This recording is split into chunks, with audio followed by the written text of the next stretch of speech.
मैं कह सकता हूं कि मेरे लिए ये कोई आसान कदम नहीं था। मंत्री रहते हुए आम आदमी पार्टी छोड़ने वालों में पहले राजेंद्र पाल गौतम हो या फिर राजकुमार आनंद और अब कैलाश गहलोत, जो कि नजफगढ़ से एमएलए, जिनके पोर्टफोलियो में transport, home, women and child and information technology जैसे विभाग शामिल हैं, सब कुछ छोड़कर आम आदमी पार्टी का साथ छोड़कर भारतीय जनता पार्टी में आज बाज़ाब्ता यानी ऑफिशियली शामिल हो गए। उनके ऊपर जो ईडी और सीबीआई का प्रेशर आम आदमी पार्टी बता रही थी, उसको लेकर के बहुत अहम उन्होंने अपना एक बयान दिया है। और क्या कुछ कहा है, एक बार कैलाश गहलोत को सुनिए जरा बीजेपी हेडक्वार्टर से।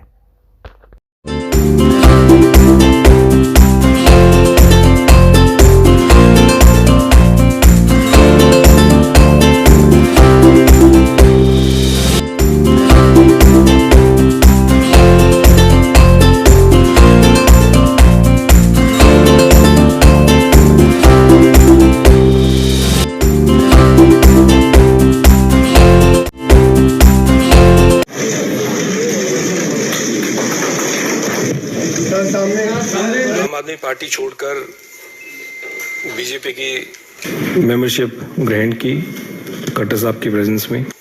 मैं कह सकता हूं कि मेरे लिए ये कोई आसान कदम नहीं था।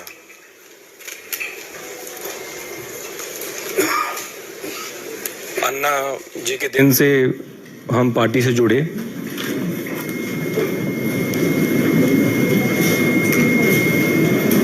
और लगातार दिल्ली वासियों के लिए काम करते आए, एज ए एमएलए भी और एज ए मिनिस्टर भी।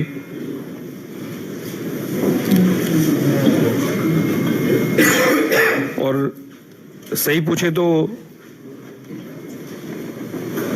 कुछ लोग सोचते हुए कि ये ओवरनाइट कुछ डिसीजन हो गया या किसी के दबाव में मैंने निर्णय लिया। हर एक व्यक्ति जो ये सोच रहा है कि किसी के दबाव में मैंने निर्णय लिया, मैं ये कहना चाहता हूं कि मैंने आज तक किसी के दबाव में आके कोई काम नहीं किया, कोई काम नहीं किया। और राजनीतिक जीवन में लगातार 2015 से पार्टी में रह के, एमएलए रह के और एज ए मिनिस्टर भी दबाव में आके मैंने कोई काम नहीं किया। तो जितने भी ऐसी मुझे सुनने में आ रहा है कि ऐसा कोई नैरेटिव बिल्ड करने की कोशिश की जा रही है कि जिन्होंने ईडी के दबाव में कर दिया, सीबीआई के दबाव में कर दिया, तो ये सारी मेरे ख्याल से गलतफहमी है। इस प्रकार का नैरेटिव बिल्ड किया जा रहा है और ये कोई एक दिन का निर्णय नहीं है। मैं तो पेशे से वकील हूं। वकालत छोड़ के हम आम आदमी पार्टी से जुड़े अन्ना जी के टाइम से, और मेरे ख्याल से केवल मैं नहीं था, हजारों लाखों कार्यकर्ता लोगों ने अपनी नौकरी छोड़ी, अपना काम छोड़ा और एक विचारधारा से जुड़े, एक पार्टी से जुड़े क्योंकि उन्होंने उस पार्टी में एक उम्मीद देखी, एक व्यक्ति में उनको उम्मीद दिखी। उस विचारधारा से वो जुड़े और मैं भी जुड़ा और लगातार दिल्ली वासियों की सेवा करने के मकसद से मैं जुड़ा पार्टी में। राजनीति करने का मेरा और कोई मकसद नहीं था, लेकिन केवल अगर कोई मकसद था तो सिर्फ लोगों की सेवा करना और दिल्ली का हम किस प्रकार से विकास कर सकें, उस मकसद के लिए हम जुड़े। लेकिन जब अपनी आंखों के सामने अगर जिन वैल्यूज के लिए हम इकट्ठा है, जिन वैल्यूज के लिए आम आदमी पार्टी ज्वाइन की, अगर वो बिल्कुल कॉम्प्रोमाइज्ड होते हुए अगर देखने को मिली तो फिर कहीं ना कहीं पीड़ा।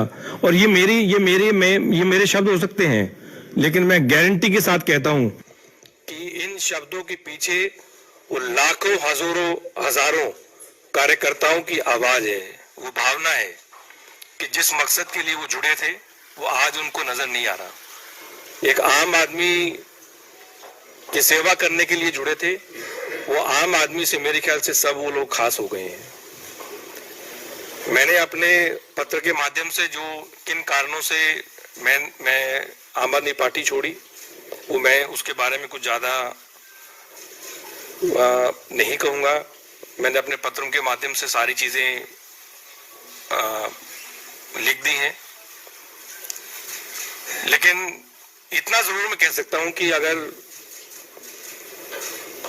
कोई सरकार अगर लगातार हर छोटे विषय पे, हर बड़े विषय पे अगर केंद्र सरकार के साथ पूरा समय, चाहे उसके मंत्री हैं चाहे चीफ मिनिस्टर हैं, अगर पूरा समय अगर वो लड़ाई में निकालेंगे तो मेरे ख्याल से दिल्ली का विकास नहीं हो सकता। दिल्ली का विकास अगर हमें करना है तो अपने अच्छे संबंध बना के रखने जरूरी हैं।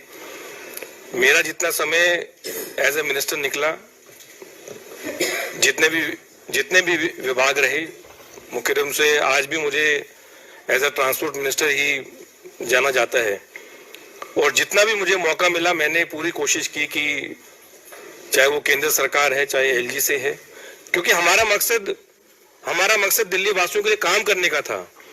हमारे पॉलिटिकल एम्बिशंस को आगे रखने का नहीं था, अपने पर्सनल एम्बिशंस को आगे रखने का नहीं था। मेरे ख्याल से जितने भी लोग आम आदमी पार्टी में जुड़े, उनका मकसद अपना कि किसी चीज की वजह से अब मैं जो चाहता हूं वो ऊपर हो, वो मकसद नहीं था। लोगों का काम करने का मकसद केवल था।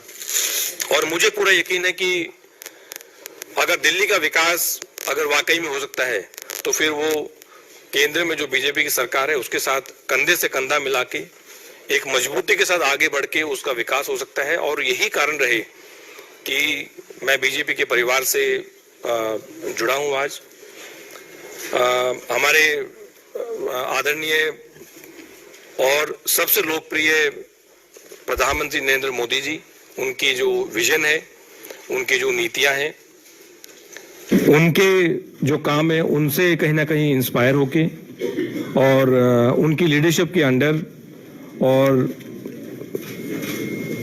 आदरणीय अमित शाह जी, हमारे जो पार्टी के प्रेसिडेंट हैं, नड्डा जी, जितने भी और सीनियर लीडर्स हैं, मैं समझता हूं उनकी गाइडेंस के अंडर मैं काम करता रहूंगा।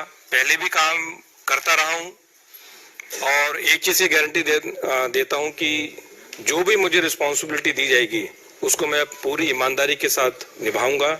और मेरा मकसद, मैं फिर रिपीट कर रहा हूं, मेरा मकसद केवल राजनीति में, मैंने जब प्रैक्टिस छोड़ के जब राजनीति ज्वाइन की तब भी मेरा मकसद था कि लोगों के लिए, दिल्ली वासियों के लिए और देशवासियों के लिए कैसे काम किया जाए।